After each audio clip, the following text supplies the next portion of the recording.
Sophie Friederike August von Anhalt-Zerbst was born in 1729 into a relatively insignificant German family. Her birth did not cause much of a stir in the grand scheme of European nobility, as her family was not among the most powerful or influential. Yet, from these humble beginnings, a remarkable journey was about to unfold. Her childhood was modest, but she received a well-rounded education, developing a keen intellect and a thirst for knowledge. Her parents, recognizing her potential, ensured she was tutored in various subjects, including languages, history, and philosophy. This early exposure to learning would lay the foundation for her future ambitions. At the young age of 14, Sophie embarked on a journey that would change her life and the course of Russian history.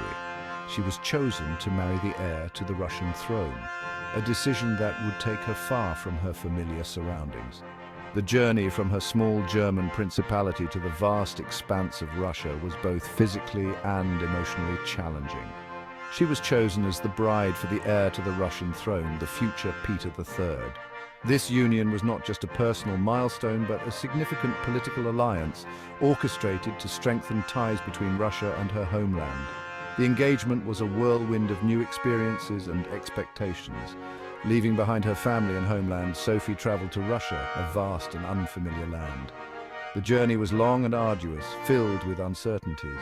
As she traversed the diverse landscapes, she must have pondered the immense changes awaiting her in this new chapter of her life. She embraced the Orthodox faith, adopting the name Catherine upon her conversion. This was more than a mere formality. It was a profound transformation that signified her acceptance of her new role and responsibilities. The conversion ceremony was a pivotal moment, marking her official entry into Russian society. This marked a symbolic shedding of her former identity and a commitment to her adopted country. Catherine's adoption of Russian customs and attire was a deliberate effort to integrate herself fully into her new environment. She understood that to succeed, she needed to be seen as genuinely Russian. Catherine was determined to succeed in this new environment, immersing herself in the language, culture, and politics of Russia. She diligently studied the Russian language, familiarized herself with local customs, and attended court events to understand the intricacies of her new home. She captivated the court with her charm, intelligence, and ambition, quickly mastering the intricacies of courtly life. Her ability to navigate the complex social dynamics of the Russian court earned her respect and admiration from many, though it also attracted envy and suspicion. Life in the Russian court was fraught with intrigue and danger. The palace was a hotbed of political maneuvering, where alliances were constantly shifting and loyalties were often tested. Catherine had to be constantly vigilant, aware that any misstep could have dire consequences. Catherine navigated this treacherous landscape with caution and cunning. She learned to read the subtle cues and whispers that hinted at underlying tensions and potential threats. Her ability to remain composed and strategic in such a volatile environment was crucial to her survival and eventual success. She understood the importance of alliances and carefully cultivated relationships with influential figures.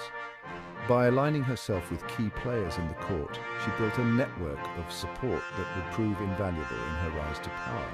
Her intelligence and ambition, however, were met with suspicion by Empress Elizabeth, Peter's aunt, and the reigning monarch. Elizabeth, a shrewd and powerful ruler, saw Catherine's potential and viewed her as a possible threat to her own authority. Elizabeth saw Catherine as a potential rival and kept a watchful eye on her every move.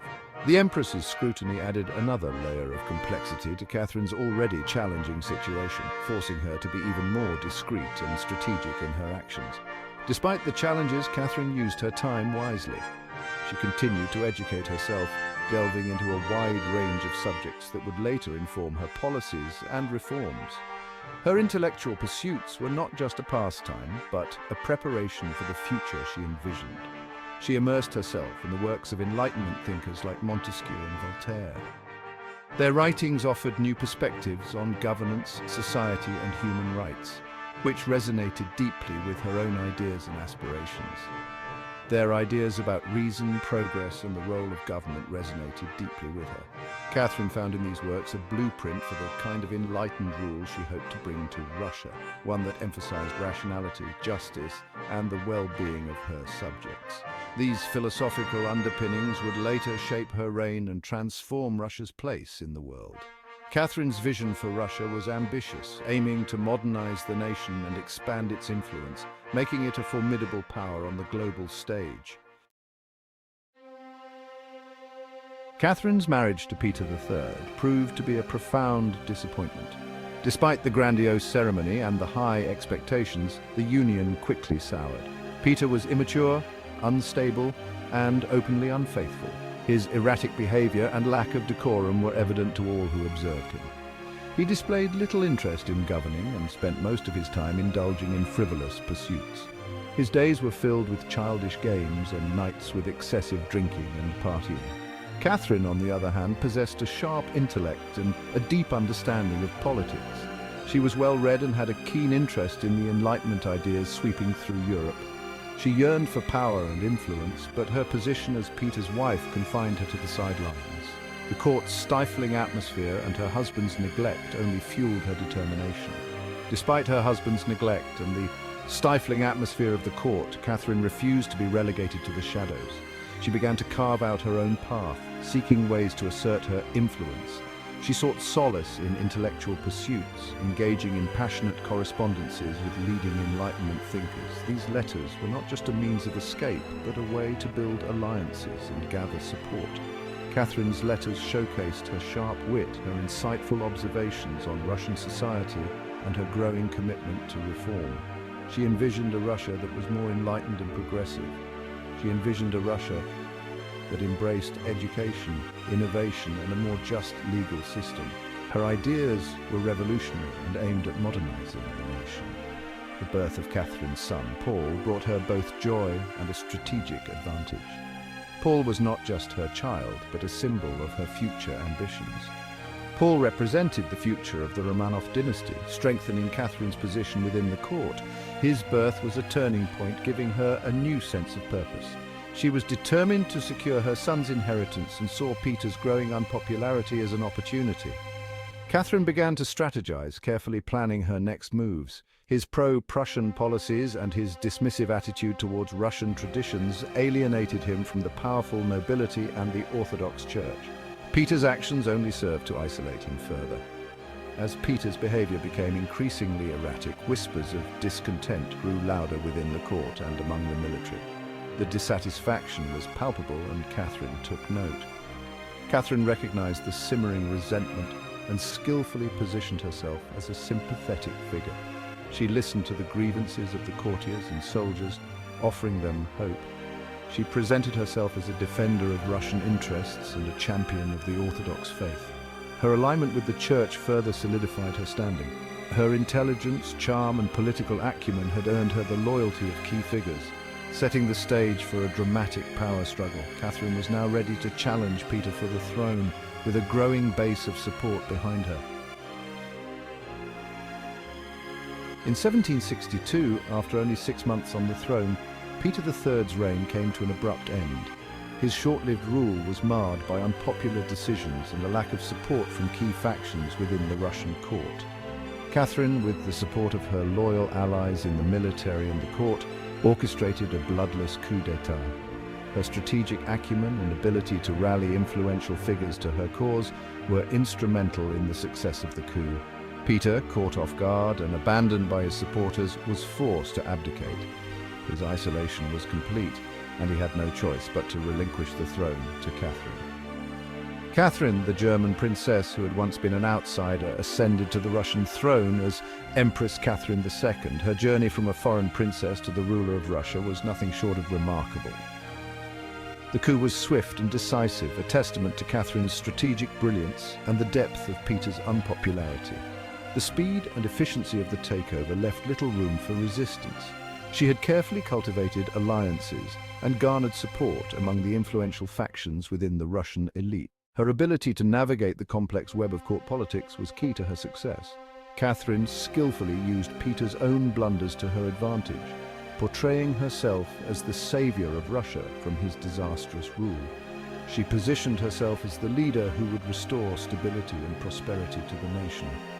Catherine's coronation was a grand affair filled with symbolism and a clear message of power. The ceremony was designed to showcase her legitimacy in the dawn of a new era. She donned the imperial regalia, a visible reminder of her newfound authority. The regalia symbolized her right to rule and a connection to the legacy of the Russian monarchy. The ceremony solidified her legitimacy and marked the beginning of a new era for Russia. The public's enthusiastic response further cemented her position as the rightful ruler. Catherine, now empress in her own right, was determined to rule not as a figurehead but as an absolute monarch.